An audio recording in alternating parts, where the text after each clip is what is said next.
Hello friends, welcome to Delhi career group. बहुत सारे student ने हमसे रिक्वेस्ट की थी कि एनडीए के मेडिकल टेस्ट में क्या क्या होता है। आज हम आपको बताएंगे कि एनडीए का जो मेडिकल प्रोसीजर होता है वो एक्चुअल में होता क्या है, because a lot of you are very curious to know about what is the medical procedure after SSB interview. SSB interview के बाद कहीं ना कहीं बच्चों के माइंड में एक ये पॉइंट होता है कि अब मेडिकल में क्या होने वाला है, because this is very important for candidates who have to appear for NDA, CDS, AFCAT and other direct entries. So आज उस कंप्लीट मेडिकल प्रोसीजर के बारे में बात करेंगे कि अगर कोई मेडिकल टेस्ट को या एसएसबी को क्लियर कर लेता है तो उसके बाद जो स्टूडेंट को रिकमेंडेड किया जाता है कि अब उसको शॉर्ट सर्विस कमीशन ने या एसएसबी बोर्ड ने उसको मेडिकल टेस्ट के लिए अपीयर होना है, तो उसका 4 to 5 डेज का एक कंप्लीट मिलिट्री हॉस्पिटल एंड होता है कि जो प्रोसीजर होता है मेडिकल का, वो मैं आज आपके साथ डिस्कस करने जा रहा हूँ। Because NDA candidates will examine for both army and navy unless instructed otherwise and fitness status will be made accordingly. तो जो भी हमारी शॉर्ट लिस्टेड होती है आईएमए की, आईएनए की या एयरफोर्स एंट्री की होती है, या चाहे आपकी सीडीएस की और एफकेट की हो तो डायरेक्ट एंट्री भी होती है, तो वहाँ आपको need to be aware as a fitness test that designed for specific military wing. सबसे पहले बात करते हैं कि मेडिकल टेस्ट आफ्टर एसएसबी में एक्चुअल में होता क्या है। सबसे पहले आता है हमारा स्पेशल मेडिकल बोर्ड, जिसे बोला जाता है SMB. The candidate after getting recommended are then retained for a period of 1 week at the SSB Center for Medical Examination, where they will be declared fit, temporary unfit और permanent unfit। अब होता क्या है, आपके कौन कौन से test conduct किए जाते हैं मेडिकल के अंदर। इसमें डे 1 क्या होगा आपका, blood test, urine test, chest X-ray और अल्ट्रासाउंड। जब आप सेकंड डे हो जाएगा आपका, तो सेकंड डे में आपका ईयर, नोज, टंग जिसको बोला जाता है ईएनटी और आईवी, इसमें आपकी एग्जामिन की जाएंगी। थर्ड डे आपका होता है सर्जिकल एग्जामिनेशन, की कोई सर्जरी वगैरह आपकी हुई तो नहीं है या कोई आपकी कोई प्रॉब्लम तो नहीं है। डे 4 आता है आपका आई एंड डेंटल का, और लास्ट डे होता है आपका जो 5th डे होता है, उसमें आपकी जनरल मेडिकल चेक की जाती है। जनरल मेडिकल के अंदर आपकी आ जाती है जैसे height, weight, blood pressure, heart beat and medical conferences आपकी वहाँ पर कंडक्ट की जाती हैं। अब medical standard and vision standard क्या होता है। Below are some medical standard और विजन स्टैंडर्ड की मैं आपसे बात करने जा रहा हूँ, जहाँ पर आप चेक कर सकते हैं कि the candidate should be free from wax, years, DNS, आपकी जो डिफेक्टिव कलर विजन्स होता है, आपकी लेजी कोई सर्जरी तो नहीं हो रखी है, आपकी ओवर अंडर वेट तो नहीं है, अंडर चेस्ट, पाइल्स वगैरह की, आपकी टॉन्सिलस की, और कोई आपको ऐसी कोई मेडिकल आपकी कोई प्रॉब्लम तो नहीं है, ये आपके सारे उसके अंदर चेक किए जाते हैं। You should be able to read 6x6 in distant vision chart. आपको एक चार्ट दिया जाएगा जिसमें आपके एक पैरामीटर सेट किया जाता है 6x6 का, जिसके अंदर आपको वो क्लियर करना होता है। आपकी जो कलर विजन स्टैंडर्ड की होती है, जो सीपी चार्ट होता है, उसके लेवल में आपकी सीपी 3rd होना चाहिए, और आपके मिनिमम 14 डेंटल पॉइंट्स तो आपके विद साउंड टीट के साथ आपके होने चाहिए। तो ये थे आपके मेडिकल स्टैंडर्ड के अंदर। विजन स्टैंडर्ड की बात कर लेते हैं। विजन स्टैंडर्ड में होता है आपका अनकोरेक्टेड विदाउट ग्लासेस 6x6 और 6x9 आपको होना चाहिए। कोरेक्टेड विद ग्लासेस में आपका 6x6 ओनली फॉर हाइपरमेट्रोपिया के लिए होता है। नील लिमिट फॉर मायोपिया और limit for hypermetropia plus 2.00 D आपका इसमें दे रखा है। अब होगा क्या, once the medical conference is finished you can go home and enjoy if you are fit. अगर आप मेडिकली फिट हैं तो आपका कोई इशू नहीं है, बट अगर आप एक तरीके से मेडिकल फिट नहीं होते तो आप एएमबी के थ्रू अप्लाई कर सकते हैं। अब एएमबी क्या होता है, एएमबी बोला जाता है आपका appeal medical board to overcome the medical problem such as overweight, underweight for which you time is given. इसके लिए आपको 42 डेज का टाइम दिया जाएगा, जिसमें आप अपने जो भी अगर आपको टेम्प्रेरी अनफिट बोला गया है, या आप अंडरवेट हो या आप ओवरवेट हो, तो उसमें आपको करना क्या है कि 42 डेज के अंदर आपको एक मेडिकल एग्जामिनेशन को पास करना है, जो कि आपका selected military hospitals for some problems के लिए दिया जाता है। तो इसमें आप अपने आप को बिल्कुल अपील कर सकते हो। अब बात कर लेते हैं कि अपील मेडिकल बोर्ड एक्चुअल में होता क्या है। The candidates who are declared permanently unfit will be special medical board are also eligible to apply for appeal medical board. जो बच्चों को परमानेंट भी अनफिट किया जा सकता है या टेम्परेरी अनफिट किया जाता है, वो भी इसमें आपको अप्लाई कर सकते हैं।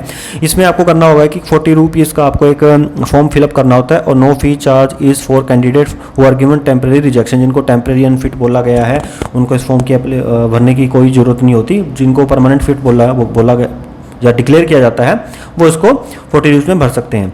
अब the appeal medical board will be head at one of the following hospitals. इसके लिए कुछ आपको तकरीबन 8 आपके हॉस्पिटल्स होते हैं, जहाँ पर अपने आप को आप दोबारा अपना अपील मेडिकल बोर्ड के थ्रू आप अपना मेडिकल एग्जामिनेशन वहाँ पर करा सकते हैं। अब वो कौन कौन से हॉस्पिटल आपके, बेस हॉस्पिटल, दिल्ली कैंट में है, कमांड हॉस्पिटल आपका साउथर्न कमांड पुणे में, कमांड हॉस्पिटल ईस्टर्न कमांड आपका कोलकाता में, command hospital central command Lucknow में, command hospital western command Chandi Mandir जो आपका चंडीगढ़ में आता है, command hospital air force Bangalore, command hospital northern command आपका CO 56 APO में, और INHS अश्वनी मुंबई में। तो candidates will report for medical examination within the specified period in 42 days from the last date examined for re examination by the special medical board together with the received copy of MRO TR directed by the president medical board. और ये जो आपका medical board आपका एक दिन के अंदर complete हो जाता है। अब बात करते हैं नेक्स्ट की रिव्यू मेडिकल बोर्ड में क्या होगा आपके। In the event that candidate is declared unfit by medical board appeal, he/she may be challenged the proceedings and may be granted medical examination based of the merit of case। जो candidate आपका इस appeal को submit करेगा, जो directorate होते हैं any headquarters west block 3 जो भी हमारे हैं न्यू, जैसे आपके वेस्ट ब्लॉक 3 में RK पुरम न्यू दिल्ली, तो आपका एक दिन का मेडिकल बोर्ड की अपील होती है जहां पर आपने इनको दोबारा आपको रिव्यू किया जाता है।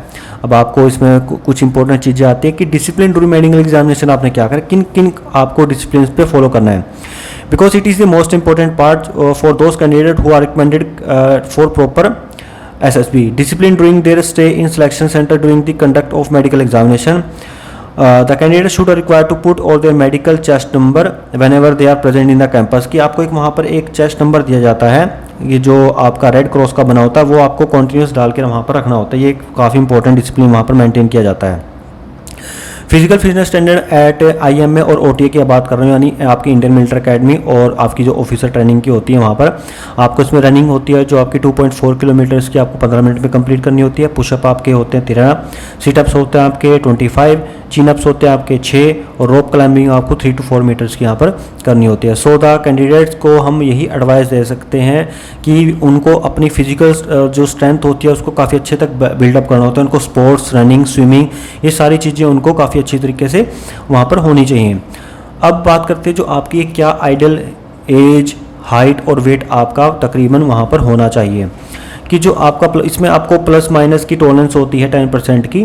तो मैं आपको यहाँ पर एक हाइट और वेट का स्टैंडर्ड आपको यहाँ पर शो कर रहा हूँ, जिसमें आप देख सकते हैं कि आपकी कितनी हाइट सेंटीमीटर में होनी चाहिए और क्या एज का क्राइटेरिया होना है। यानी आपके अगर एज 15 से 16 के बीच में है तो आपका जो वेट होना चाहिए वो 46 to 49 और 150 to 158 आपकी हैंड सेंटीमीटर की हाइट होनी चाहिए आपकी। ये जो मैं स्टैंडर्ड्स, ये जो आप चार्ट देख रहे हैं ये आपका मैन के लिए है और स्पेशली IMA और OTA की मैं बात कर रहा हूँ। एंड में आप देख सकते हैं कि अगर आपकी हाइट 184 से 185 सेंटीमीटर है तो आपका वेट 64 और जो आपकी एज होती है यहाँ पर 18 से 22 में आपकी 67 to 68। ये आपका एक स्टैंडर्ड आप चार्ट यहाँ पर देख सकते हैं।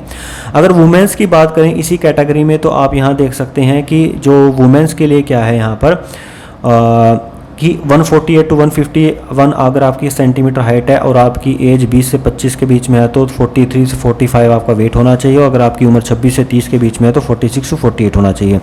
एंड में यहाँ पर आप देख सकते हैं अगर आपकी हाइट 177 to 178 है, वेट आपका 62 to 63 आपका यहाँ पर होना चाहिए। 10% variation either side of average is acceptable, ये इसमें दिया होता है। ठीक है, तो मैं अब इंपॉर्टेंट चीज़ आती है कि बच्चों को ये पता समझने, बच्चे ये पूछते हैं कि मेडिकल रिजेक्शन मैक्सिमम किन पॉइंट्स पे हो सकता है।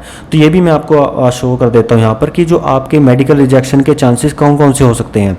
सबसे पहले आपका स्वेटी पाम्स आपके हो सकते हैं, फ्लैट फुट के कारण आपका मेडिकल रिजेक्शन हो सकता है, नोक नी के कारण हो सकता है, अगर आपकी किडनी में कोई स्टोन्स की प्रॉब्लम था उसके हो सकता है, कलर परसेप्शन के कारण हो सकता है, अगर आपको कलर पहचानने में कोई दिक्कत हो, आपकी चेस्ट, ये जिसको पिजन चेस्ट बोल देते हैं, उसकी वजह से हो सकता है, कलर परसेप्शन जो आपकी CP2, CP3, flying branch and CP3 fastidious entry, ये अलग अलग कैटेगरीज की होती हैं।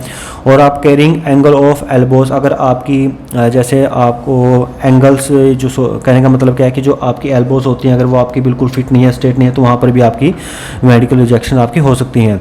So I think we hope that this test would help you to preparing well for medical test after the SSB interview procedure, as it is very disheartening when candidates after getting recommended get rejected on medical grounds। बिल्कुल सही बात है, बहुत ज़्यादा दुख महसूस होता है अगर कोई स्टूडेंट अपने एनडीए का रिटर्न भी क्लियर कर लेता है, देन वो अपनी एसएसबी भी क्लियर कर लेता है, तो अगर वो मेडिकल में रिजेक्ट होता है तो कहीं ना कहीं काफ़ी एक डिसअपॉइंटिंग बात होती है। तो आई थिंक जो आज हमने आपको ये पूरे प्रोसीजर बताए हैं कि कौन कौन से मेडिकल टेस्ट होते हैं, कौन कौन से कारण होते हैं जिनकी वजह से मेडिकली आप अनफिट हो सकते हैं, आपको फिजिकल फिटनेस पे क्या वहाँ पर रिक्वायरमेंट होती है।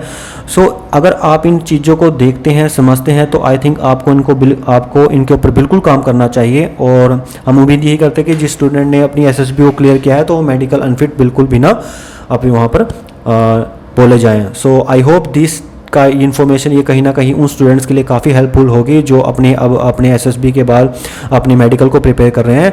सो दिल्ली कैरियर ग्रुप की एकेडमी की तरफ से हम उन्हीं सभी स्टूडेंट्स को ऑल दी बेस्ट बोलते हैं, और इसी टाइप की इन्फॉर्मेशन के लिए आप हमारे चैनल दिल्ली कैरियर ग्रुप को सब्सक्राइब जरूर करें। सो नेक्स्ट सेशन में आपको कुछ और इंपॉर्टेंट इन्फॉर्मेशन देंगे। Till then, thank you.